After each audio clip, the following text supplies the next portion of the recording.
Hola chicos, ¿cómo están? Ayer en el Meet tuvimos un pequeño problema de conexión aquí en la casa, por lo tanto no pude dictar directamente el tema que nos tocaba. El tema se llama Jesucristo, plenitud de la revelación. ¿Cuál es la idea principal de este asunto? La idea principal es la siguiente. Si nosotros revisamos lo que hemos visto en el curso hasta ahora, y a mí me parece importante siempre hacer un repaso de lo anterior, ¿no? Para poder ubicarnos en la clase. En el hombre capaz de Dios vimos cómo todos estamos enfrentados a la trascendencia y por lo tanto a la capacidad del encuentro con alguien más grande que nosotros.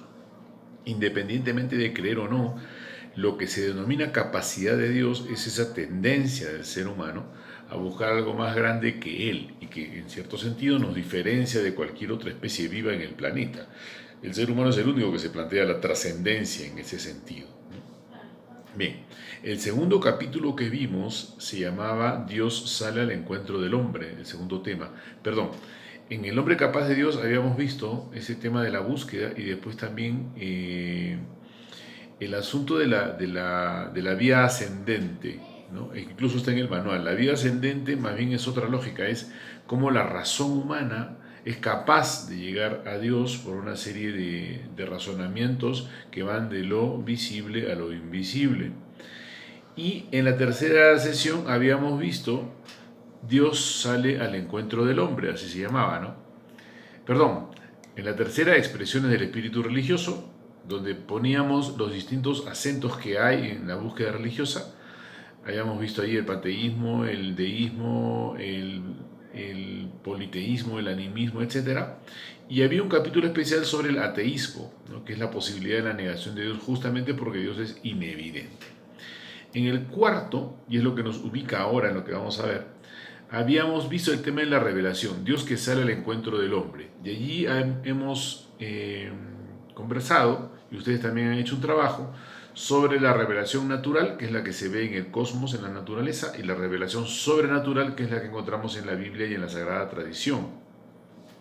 La diferencia es enorme, pero al mismo tiempo la relación es inmensa. No puede uno prescindir de una obviando la otra, ¿no? O sea, no es como un menú de revelaciones. Yo prefiero la revelación natural, yo prefiero la sobrenatural. Sería un absurdo plantearlo así, porque quien realmente quiere encontrarse con Dios, es obvio que lo va a encontrar en la naturaleza, pero si lo encuentra en la naturaleza lo estará buscando en sus propias palabras, que sería lo lógico. Este tema es el que termina concentrándose en el que nos toca hoy. Hoy vamos a ver el tema de la plenitud de la revelación. Jesucristo es la plenitud de la revelación. El cristiano lee todo el Antiguo Testamento y el Nuevo Testamento a la luz de Jesucristo. Es lo que se conoce como la revelación pública. ¿Qué cosa quiere decir esto? En la Biblia Dios nos habló con palabras. A partir del Nuevo Testamento, con Jesucristo nos habla por una persona viva y actuante. El cristiano no cree en una doctrina teórica, en una serie de palabras o instrucciones morales para ser buena persona o alcanzar cierta perfección o algún tipo de virtud en este mundo.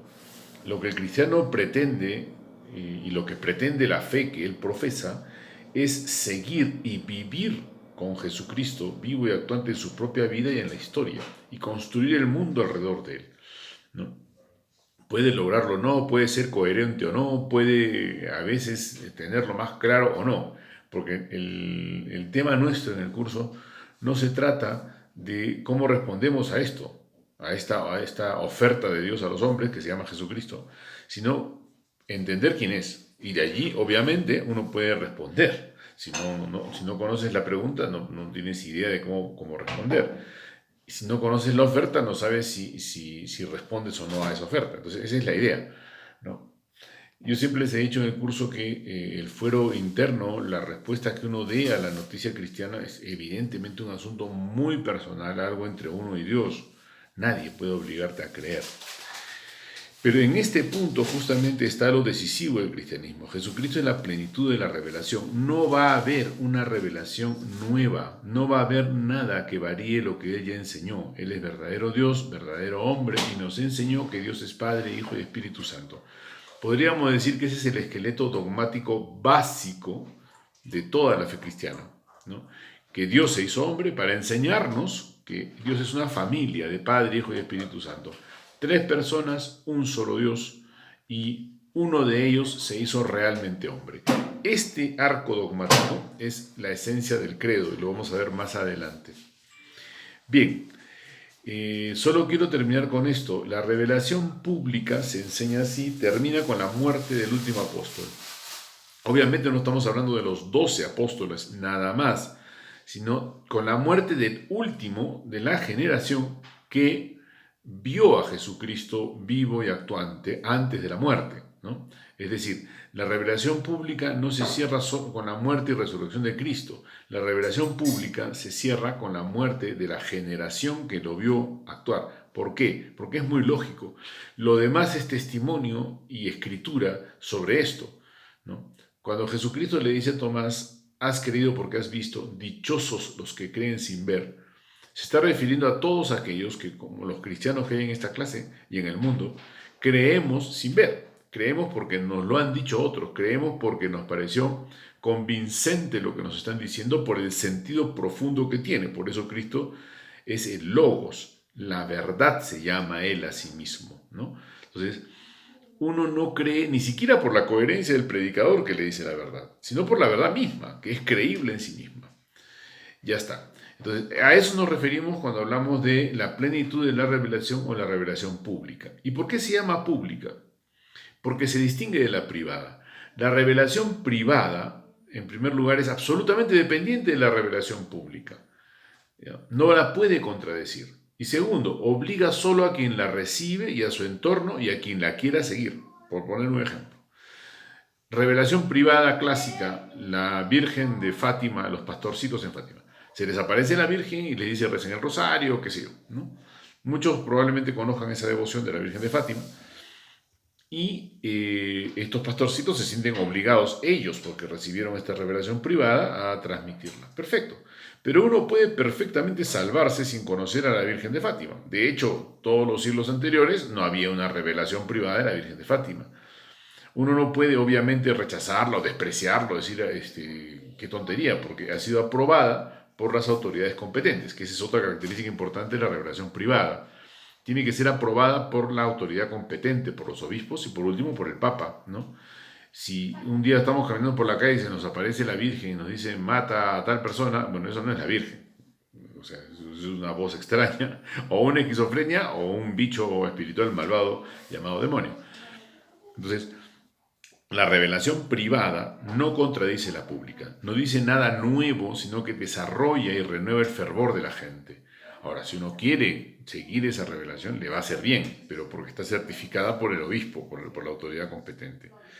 La revelación pública obliga a ella sí a todo creyente. El que no cree en la revelación pública no se salva. Y uno dice, pero qué maldad, si hay mucha gente que no cree y se salva.